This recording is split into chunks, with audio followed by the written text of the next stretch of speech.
रामपुर गांव में सोमनाथ नाम का एक किसान रहता था। सोमनाथ के पास सब कुछ था, एक छोटा सा खुशहाल परिवार, रहने को घर और खेती के लिए जमीन। लेकिन सोमनाथ के मन में कभी शांति नहीं थी। वो हमेशा उन चीजों को देखता था जो उसके पास नहीं थी। वो अक्सर शिकायत करता, हे भगवान, मेरी जमीन बहुत कम है, मेरा घर पुराना है और मेरी साइकिल हमेशा चेन छोड़ देती है। पड़ोसी के पास ट्रैक्टर है और मेरे पास सिर्फ ये 2 बैल। वो हर वक्त उदास रहता और भगवान को कोसता रहता।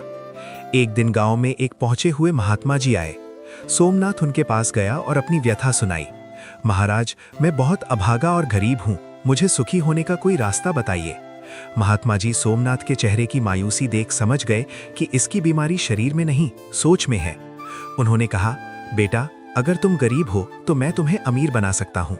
शहर का एक राजा बीमार है, उसे अपनी आंखों की रोशनी वापस पाने के लिए स्वस्थ आंखों की जरूरत है। क्या तुम अपनी एक आंख उसे दोगे? बदले में वो तुम्हें 100 सोने के सिक्के देगा। सोमनाथ चौंक गया और बोला, नहीं महाराज, मैं अपनी आंख कैसे दे सकता हूँ, मैं अंधा हो जाऊंगा।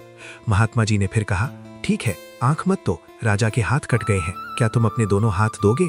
वो तुम्हें 500 सोने के सिक्के देगा। सोमनाथ डर गया और बोला, बिल्कुल नहीं, बिना हाथों के मैं अपना काम कैसे करूंगा, मैं अपाहिज नहीं होना चाहता। महात्मा जी मुस्कुराए और बोले, चलो, आंख और हाथ रहने दो, बस अपनी जबान दे दो ताकि राजा का बेटा बोल सके। इसके लिए तुम्हें 1000 सोने के सिक्के मिलेंगे। सोमनाथ चिल्लाया, नहीं महाराज, आप ये क्या कह रहे हैं? मैं करोड़ों रुपयों के लिए भी अपने शरीर का कोई अंग नहीं दूंगा।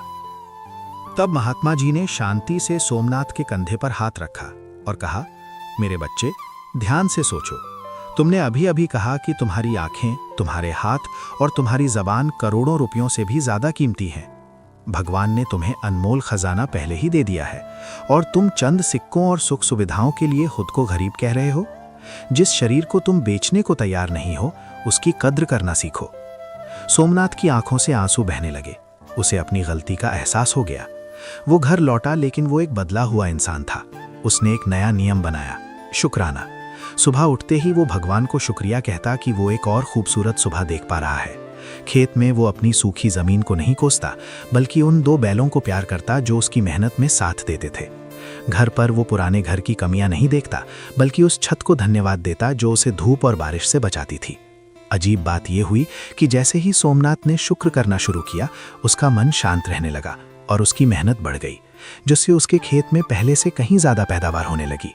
असली अमीरी जेब में नहीं, बल्कि संतोष और कृतज्ञता में होती है। हम अक्सर उन चीज़ों को गिनने में इतने व्यस्त हो जाते हैं जो हमारे पास नहीं है कि हम उन अनमोल तोहफों को देखना भूल जाते हैं जो हमारे पास हैं। एक स्वस्थ शरीर, एक प्यार करने वाला परिवार और आज का भोजन, ये दुनिया की सबसे बड़ी दौलत है।